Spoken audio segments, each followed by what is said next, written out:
आजिर recipe हूँ चूड़ा बड़ी। देखते एकदम फुल बड़ी देखा ना, बनैबा भी बहुत सहज, अति सहज हो जाए, घरे थिबा जिनस हो जाए। ताकू थरे निश्चय ट्राए करंतु। देखंतु आपन को खाई भी देखो केते क्रिस्पी होता, बहुत ही क्रिस्पी। और पिला माने आपन को लेस कुरकुरे डिमांड करबा भी भूली जिवे। ताकू थरे डेफिनेटली ट्राए करंतु।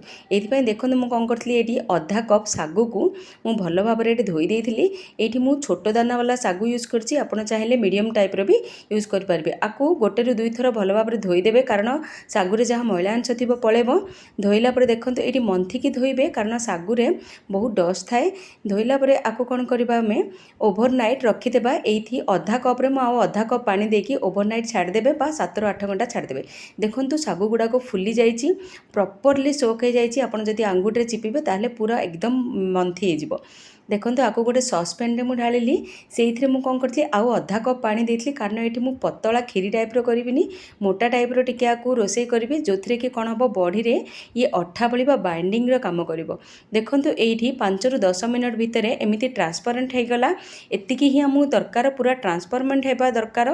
देखंतु एठी भल्लो भाबरे ये हो जाय, काचो बळे देखा जाउछि ना। बस एतिकी आपण आको कूल डाउन कर दियंतु, एबे ठंडा कर दियंतु। एपटे गोटे बड़ बेसन रे कौन करथली, मु 3 गिना चूड़ा नेइथिली। टिके एठी मेजरमेंट नेले कप रे 1.5 कप हबो, तो गोटे गोटे गिना 1.5 कप हम, तो 3 गिना नहीं। आपको भल भाव 2 ରୁ 3 थर धोई देती। देखो चूड़ारे बहुत अपरिष्कार जिनस थाए।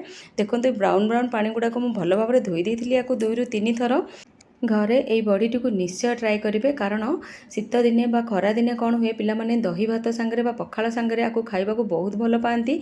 बाहर कुरकुरे लेस्ट तो ये बहुत भल, आपको थोड़े निश्चय ट्राए करूँ। ये 2 ରୁ 3 थर धोइला सब गुड़ाक पानी काढ़देली, और से कौन करी गोटे छोट गिनारे टिके पानी देती, अदा रसुण पेस्ट, तापर राशि देती, गोटे कप मुझे बादाम चना देती, आप चाहिए स्किप भी करेंगे। तापर ये जीरा देती गोटे चामच मु, और चिली फ्लेक्स देती मुझे 1 ରୁ 2 चामच। ये मुझे स्वाद अनुसार लुण, ये लुण टिके कमेकी नेबे, कारण सुखिला परे लुणिया हो जिबार चांसेस रही है। और अधा चामच देती मुझे बेकिंग सोडा, जहाद्वारा कि ये बहुत भलरे फुलिबो। और मु ठंडा करके रखी सागु खीरी को ये देती। आपको कौन करेंगे, भल भाव में चकुड़ा चकुड़ी करदे, जमी जी पारे आपको मंथिकी पूरा मेस करने।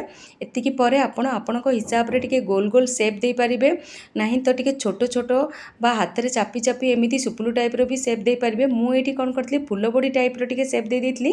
तापे कौन करथली, मु एठी गोटे बड़ थाली रे टिके तेल लगे ग्रीस कर देथली। तापरे टिके पानी हाथ हेकी एमिति चूड़ा चकटारो टिके नेकी एमिति मंथी मंथी, जेमिति कि आपण फुल बड़ी बा कखारु बड़ी पकांती, सेमिति पकेइथली। आ द्वारा भी ये अति सहज रे हो जाए, और पिला माने भी याको भल सहज रे पकई पारंती। मते तो मो झियो बहुत साहाय्य करतला को पकेइबा पई।